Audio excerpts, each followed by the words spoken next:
All right, everybody, it is time for another From the Other Sideline. This week, we are opening up with Big 12 play, finally. And to kick off the Big 12 season, TCU gets to welcome their beloved nemesis, Oklahoma, to Fort Worth this Saturday for another one of those delightful 11 a.m. kickoffs, which, as far as I am aware, is the only reason that Oklahoma is leaving for the SEC. And to go behind the veil here with the Sooners, we reached out to an expert, Kegan Reneau, who works with Franchise OK, who is with RPM Data, and who spent 4 years covering the Oklahoma Sooners and knows that program just about as well as anybody. So, Kegan, thank you so much for taking some time to join the show. For sure. I think people just don't understand this. You know, Oklahoma and TCU have played 3 times whenever the week before OU Texas, right? If you go 2013, it was a 2017 game. In 2014, it's a loss on Katy Perry Day. And in 2016, it's an absolute circus of a football game that actually I got the pleasure of being at. Was it 21-0, 17-0 before the flea flicker to Dede Westbrook? I think that is correct. Yeah. It's TCU keeps catching Oklahoma at what you would consider an opportune time and doing absolutely nothing with it. That 2014 win is the only win since 2005, I believe, the Frogs have had against the Sooners. And so that spans multiple coaches, a lot of Heisman Trophy quarterbacks, and kind of everything in between. But this also has happened before too, is that TCU is getting Oklahoma before the Red River rivalry game and after a loss. But I don't know that that's giving TCU fans much confidence. Is there anything that you can tell us from the new regime or that loss to Kansas State that should give TCU fans a hope that maybe this is the year they have a shot to get the Sooners? I think the key thing, if you do want to look for like optimism of any kind, it's that Joe Gillespie has some familiarity with both Jeff Lebby and Dillon Gabriel from his days at Tulsa, and he's got two wins against Dillon Gabriel so far. So there is some familiarity. Now, Jeff Lebby has evolved a little bit. I think what he showed on Saturday against Kansas State was a little bit unexpected, right? I kind of went into that game, and I think it's so important to always look back at your priors. Wow, you're hearing Parker Fleming coming out of my voice right now. Yeah, surprise, surprise. If you go look back at it, like I expected Oklahoma to struggle on early downs, get into bad third down situations. I thought they sustained drives like at times fine against what has been a defense that is now run by 8 different defensive coordinators in the Big 12. I think I was pleasantly surprised by the way their offense was to able to move the football, generate explosives. And I think at this point, heading into this game, it's the same defense for another week. It's going to be the same defense another 5 times this year. TCU is going to play in their 3-3-5. Kansas State's a little more physical, probably a little bit better in the secondary as well. But at the same time, too, I think that this is still an interesting spot just from familiarity. And I think it's going to turn into a shootout. I think that's the inevitability. But at the same time, too, I forgot what game I also thought. I thought USC Oregon State was going to be a shootout last weekend. And lo and behold, it's a 17-10 game in the fourth quarter. Yeah, I think that's going to be interesting is when you look at, obviously under Gary Patterson for so long, TCU went into every game in the Big 12, especially with the defensive mindset. And I think we saw that in last year's matchup too, and that there were some very conservative calls, punting from, the Oklahoma side of the field and different things like that TCU fans were frustrated with because they thought they had an opportunity to get a win and kind of took the conservative way out each time. But I think now you bring in a defensive coach for a program that's been so offensive minded for the last several years and are working with a transfer portal quarterback after having so many Heisman Trophy winners.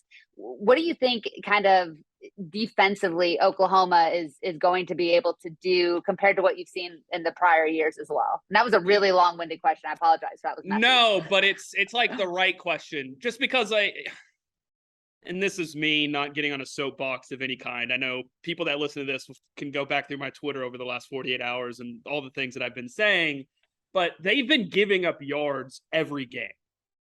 And eventually, whenever they played an offensive line that was better than what Bixby High Schools would be, For people that don't know anything about Bixby High School, just look up what their football record has been over the last decade. They played an offensive line that had some resistance. Their defensive line got pushed around at times, and I think everybody's like in meltdown mode. And it's like, no, the same problems that ailed them a year ago are the same problems that are ailing them right now. The difference in the Kansas State game for me was that Kansas State had safeties that were physical and willing to come up and get their nose dirty in the run game. Like Oklahoma didn't have that. They had some guys that were a little bit timid, a little bit indecisive, even at linebacker. And so when Kansas State sees that on tape, of course they're going to be chopped, whatever. They're going to be really excited to see what that's going to be, because you can take advantage of that. And so there are some things TCU did against SMU that, with the split zone stuff, the way that they're able to window dress their run game, probably could give them some problems if you're just like looking at the Kansas State game and that's the only game Oklahoma's played this year. Now, Oklahoma's defensive line is pretty good. And obviously TCU, I've been through TCU's offense against SMU's defense so far. I got through it before I came on this. Yeah, I mean, it's still amazing to me, like how TCU hasn't lucked into a single good offensive line over the last 7 years is the most amazing thing to me. I think whenever you go back over the last 3 or 4 years, and kind of my preseason comments on TCU have been, okay, talk to me when they get a good offensive line. Talk to me when they have an offensive line that can keep the quarterback free. I don't think that's going to happen again this week in an Oklahoma game. But at the same time, too, there's obvious opportunity throwing the ball in the short and intermediate areas of the field that Adrian Martinez should have thrown for 300 plus yards. He didn't, because he's not a competent throwing quarterback. It's not his game. But obviously Max Duggan had some moments against SMU that I know gave all the TCU fan base good feelings inside. But hopefully TCU could protect him a little bit more this week. Yeah, and I think we saw that in the second half against SMU, is that when Max has a clean pocket in this system, he's built to thrive. I mean, the Sonny Dykes, Garrett Riley offense really understands how to use his skill set, or he fits into that skill set. And with the short and intermediate game, like you were talking about, was available last week, with guys like Darius Davis and Tay Barber, who are so slippery and can pick up such great yards after the catch, you would think that the Frogs should have poured it on SMU, and yet, they go most of the second half without being able to get in the end zone because there's absolutely no time for Max to throw. So I think that's going to be the biggest thing, is that defensive line against Oklahoma, like you mentioned, that is so strong against TCU's offensive line, that is week by week as the competition has gotten better, it has looked like they're struggling more and more. That's really the thing to watch. Since you brought up TCU's they played like 9 offensive linemen. They played 3 guys at center. They played 3 different guys at left guard. They tried 2 different right tackles against SMU. And it's like, oh boy. It's concerning. And what would be really helpful right now, like say like a really good starting caliber offensive lineman that, is now making his home up in Norman. Tyler Guyton was a highly rated prospect. He was a guy that was kind of run out of the program because he was unhappy, and is now starting at Oklahoma. And from early accounts, looks like he's playing pretty well. I mean, that would be really nice to have in Fort Worth. Yeah, he's been replaced now by Wanye Morris, who's back from his 2-game suspension. Yeah. But yeah, I mean, I think everybody up in Norman right now thinks he's the next heir apparent at left tackle, because Anton Harris, I know we're going to get into Oklahoma more, but obviously he's off to a start this year that it looks like he may end up being a first-round caliber talent at left tackle. And so, yeah, Guyton's going to kind of have to wait his turn, but Bobby Evans had to wait his turn because of Orlando Brown, right? So I don't think it's anything to worry about for any Oklahoma people listening. Well, I do want to talk about that offensive line, because as good as the quarterback play has been, and as good as the wide receiver play has been, where Oklahoma has really dominated the games against TCU specifically has been in the run game. And they have been able, like especially the last 2 or 3 seasons where they've gone over 200 yards. I think Jamie Plunkett still owes the TCU fan base eating a shirt covered in Chick-fil-A sauce, because he said that, I don't even remember who it was, I think 3 years ago, that no Oklahoma player would run for 200 yards against TCU, because it hadn't happened in 20 years. Didn't they go for like 300 plus against TCU in 2019? Yeah, and but who was it? Who was it that went for over 200 in that game? I can't even I remember think who the running back was. Kennedy Brooks did. I think Yep, Jalen, Kennedy yeah, Brooks. OU had 3 turnovers and plus territory, and that's how they only scored Yep, 28 points. It's one of the most yep, and amazing still box won. scores ever. Yeah. It's amazing. That's a word for it. And so, but that, I mean, that offensive line has just opened up just gaping holes, and the running backs have been really good. What does the running game look like so far this year under Levy's direction? Hit and miss. Kent State again was running that 3-3-5 defense, and they did a really good job getting 7-8 guys committed to the run game that were not in the box, right? And so whenever you can do that and you can fudge with the numbers a little bit, and the offensive linemen aren't accounting for those guys that are safeties and nickels, yeah, it presents some problems. And I would imagine that's going to be the same here. They got going in the second half against Kansas State, and I think that was the sign for me of, okay, the adjustments I saw Jeff Lebby make at Ole Miss in that halftime going in the second half of games, Arkansas game, Mississippi State game, defenses that ran that 3-3-5 in the SEC, it's now showing up. And so if that's going to be the case, I think Jeff Lebby, maybe in a place right now that he's evolving at Oklahoma. And I'm really intrigued to see. I thought the passing game was going to basically just get eliminated to the bear raid and what it was under Art Briles, where your splits with your receivers are on the opposite sides of the sideline away from each other. But it really hasn't been. Some good condensed formations, some good pass game stuff. Dylan Gabriel's got to be a little bit better. I know we're probably going to talk about him as well, but I mean, up front for them, center left guard's been a major problem, and it continues to be a major problem. And Kansas State took full advantage of it. Eli Huggins is, pardon my French, a grown-ass man, just like much of Kansas State's defense. And that's what's so unique about them. They're exactly, it's so weird how much their profile this year is similar to what Oklahoma State's profile was a year ago, where you've got a bunch of 22, 23-year-olds that have been around in the program for a long, long time, that understand they're probably not NFL players. Now, Malcolm Rodriguez and Devin Harper and those guys are starting to prove us a little bit wrong. But at the same time, too, I don't know if another team in the league besides Baylor has the defensive tackles, but I'm intrigued to see a guy in this game named Demonic Williams, or I don't know how to say it right, that I know a lot of people down in Fort Worth are really, really excited about. So center left guard for them has been a problem. Outside of that, Chris Murray's having his one bad penalty every game. The tackles, as I said in the offseason, was probably the biggest variable in the Big 12. Are playing really, really well right now and keeping Dylan Gabriel free. I think Saturday is some of the best offensive line play Oklahoma's had since 2018.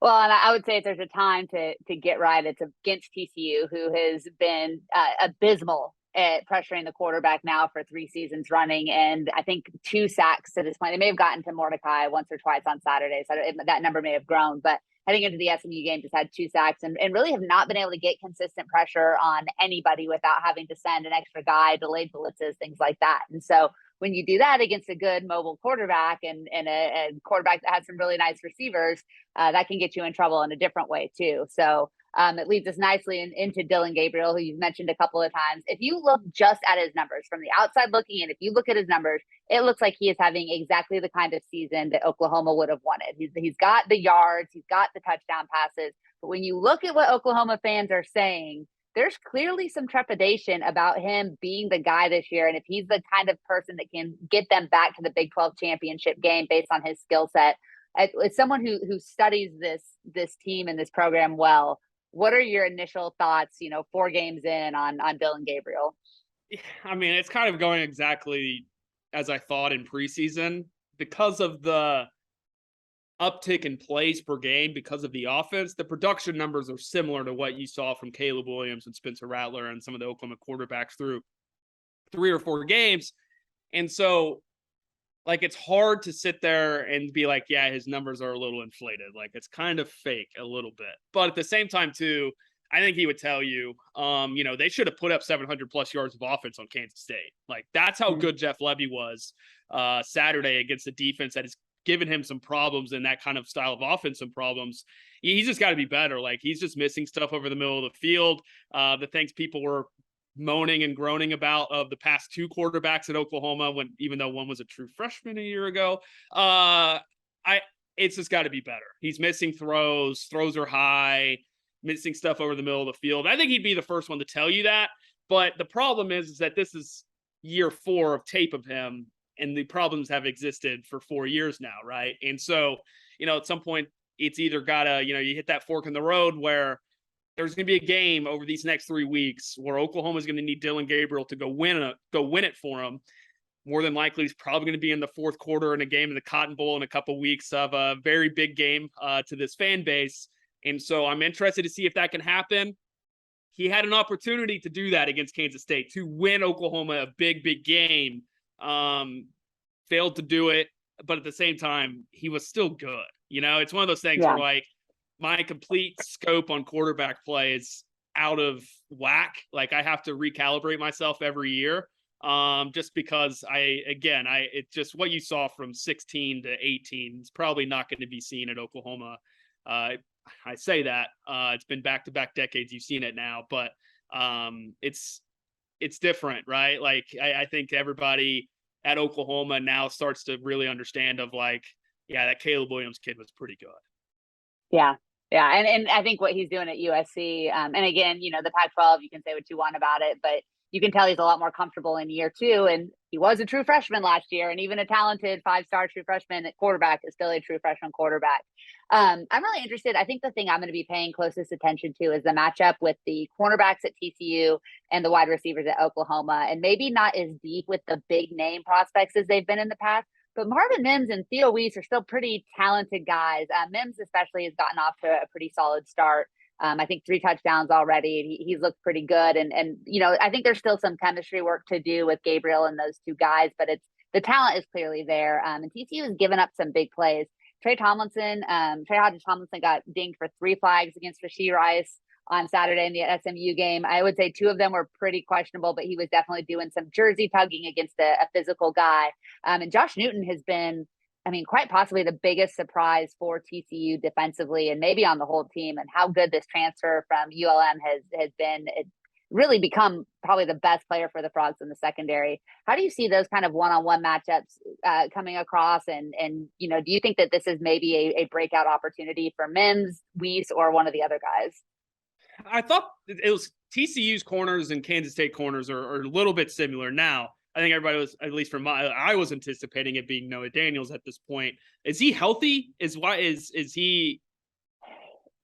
He's healthy. He's played, and when he's played, like he was on the field a little bit on Saturday, and you could tell he's missed a lot of time, and I think it shows. And so I think he's still kind of getting his sea legs underneath him, and now learning a new system as well. But Newton has just been that good too. Like, he has been outstanding. He's got the interceptions. He's got the pass breakups. He's big and he's physical. I think we all thought Noah Daniels would be the guy too, but he's got a lot of time to make up for, unfortunately.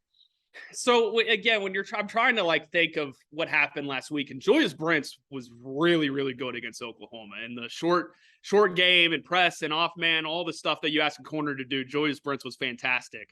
The key name for everybody to remember, Jalil Farouk. He's been on the cusp every single week of breaking out. And so I think that this is a guy for Oklahoma that has the versatility of being inside and outside. And so whenever you look at what Oklahoma can be offensively, Marvin Mims is really good. Theo Weiss, against some good corners over these first couple of weeks, has had some issues, which is no surprise. The injury he had, it's going to be really tough to get even his max athleticism back. But Jalil Farouk is a guy that I think has a chance. He's next in line behind Marvin Mims. And then, Mims is off to, I think, a better start than any of us could have anticipated at this point. You're talking about a guy that physically just looks way better. He looks more explosive. His twitchiness looks like it's improved. I think this is a guy that's you're starting to see him reach his ceiling and what he can become as a receiver. And more than likely, probably going to be his last year in Norman. He's off to a fantastic start. And what's so funny, a guy that's super similar to him is a guy named Rashee Rice from SMU that are almost basically carbon copies of each other and roll in the way that they play. I think Rashee's maybe a little bit taller. I think he's 6 foot. Marvin Mims is probably 5'10". But they're very similar players in the style that they play, the way they run their routes, the physicality they have at the catch point. Marvin Mims was off to an incredible start, a start that I don't think even I had anticipated for him. Yeah, he's looked really, really great, and he can be just as physical as Rice is. And so I'll be interested to see if they kind of stick with that Travis Hodges Tomlinson on Marvin Mims, or if you see Newton roll over a little bit earlier and take him in the one-on-one matchups. Really quickly, I want to talk just kind of about the transition from Lincoln Riley to Brent Venables. Obviously, very different style, but somebody that Oklahoma fans were really happy to welcome home through the first 4 games of the season with the loss aside. How do you think that overall that he's fitting into Oklahoma, and do you think that he's got a chance to really build that program back to what expectations are ahead of the move to the SEC? Yeah, I mean, it's kind of along the same lines of all the things that I've said up to this point. Since Lincoln Riley left and Brent Venables took over, like, yeah, I mean, they're going to take their lumps, but I'm 25 years old. I've lived in the state of Oklahoma for over 20 years, right? And so it's just hard to ever bet against these guys that they're gonna, they'll take their lumps. Maybe it's a year, maybe it's 2 years, but ultimately they're probably going to figure it out and put something together and put a championship roster. If their recruiting was not at the point that it is right now, right, I think there would be a little bit room for concern, but I mean, I don't think it's breaking any news. I think a lot of people expect Oklahoma to land one of the best defensive linemen in the entire 2023 recruiting class in David Hicks this week, to join along another 5-star defensive end they've got out of the Kansas City area. So I think they're going to be fine. Now, yeah, I think this year and some of the response you saw from Oklahoma fans, the Kansas State video that got posted with the OU fans saying, Lincoln isn't here to be given up anymore, boys. We're back. Like, yeah, I think that there's a faction of this fan base that thought immediately, Brent's a different guy. He's going to bring discipline. He's going to do this and do that. And I mean, I think TCU's a little bit new to this as well, with Gary being around for so long, but the stuff takes time. Like it really does. New terminology, players that are new to a different style of coaching, because Lincoln and Brent could be the more opposite human beings. And there's not to say similar in Fort Worth, right? And it's one of those things where, like, there's not a right or wrong way. Like, I think, a lot of people forget Lincoln Riley. They were probably going to have Gabe Dindy, the #1 defensive tackle in the recruiting class that chose College Station, to go to A&M after he left. They were going to get DeAndre Moore. No, that's in the 23 class. But they had a defensive end from the DMV area that was committed. There was another 5-star defensive end from Florida that was coming. So, yeah, I think revisionist history is going well in Norman right now. But at the same time, too, I think they do have, I think they have some pieces with this roster that I picked them to go to the Big 12 title. People were a little bit weirded out by the thought that they could lose 2 games in their first 3 conference games, which is what I had. My spot was this week. I had them losing this game instead of Kansas State. So I think there is possibility here. I know they're only a 6.5 point favorite, so it wouldn't be a crazy upset when you go look at the odds. But ultimately, it's Oklahoma. It's one of those things where I know I didn't grow up in the 90s, so I don't know what that's like. But ultimately, my family and everything that I hear, and I've heard my whole life, I think they're going to be all right. They'll figure it out. And obviously, when oil and gas is the way it is, when you look at it, what's going on in the world, I think Oklahoma's going to be fine with everything going on. That's fine. Well, you transitioned us nicely again into the final questions. You said initially that you had Oklahoma dropping this one, but a couple games we've seen certainly the strengths and weaknesses of both programs. How are you feeling heading into Saturday? And if you're willing to put it on record, what's your score prediction? Yeah, I don't have a score right now. I said early in the week, a 45-34 game made a lot of sense. Oklahoma just is a little too more talented than TCU is. I think if they would have beat Kansas State last week, I probably would have had the spot here for them to lose this game going into the Texas one. But at this point, I've seen enough, I think, of TCU to think Oklahoma's got overwhelming advantage in the trenches in this one, which it's been the same conversation for 4 years. Until that changes, I think it's going to be the same story. Oklahoma jumps out to an early lead. TCU bites back at a little bit. And then ultimately Oklahoma just is too much in the end. And then Oklahoma goes to Texas, goes and plays Texas against in the Cotton Bowl next week. It's due for them to have a loss. So wouldn't surprise me at all if this is kind of the path that this goes. And Quinn Ewers probably back for that game. It's looking like now too. So that'll be interesting. We really appreciate your time. Where can people find your work online and on social media? Yeah, you can just, if you want to follow me, I'm a little crazy at times, but it's at Kegan Reneau, KeganReneau. And really that's where I post all my stuff at this point. I've got nothing to hide. I'm doing work in the data world, in the data science world that I kind of keep under wraps. So I show my work with everything else I do. So people can maybe pick up some breadcrumbs on what we're up to. Hey, I'll say from personal experience, you're a great follower and among my favorite Oklahoma followings for sure. So, well, I think we're in for hopefully an entertaining game. I think you're right. I think Oklahoma has the advantage in the key position, especially in the trenches. But if we can get a 45-34 game and TCU can score some points in this one, keep it interesting at the end, I think most of us will be happy with that. So really appreciate your time. Looking forward to a good one on Saturday. Absolutely. Thank you so much for having me.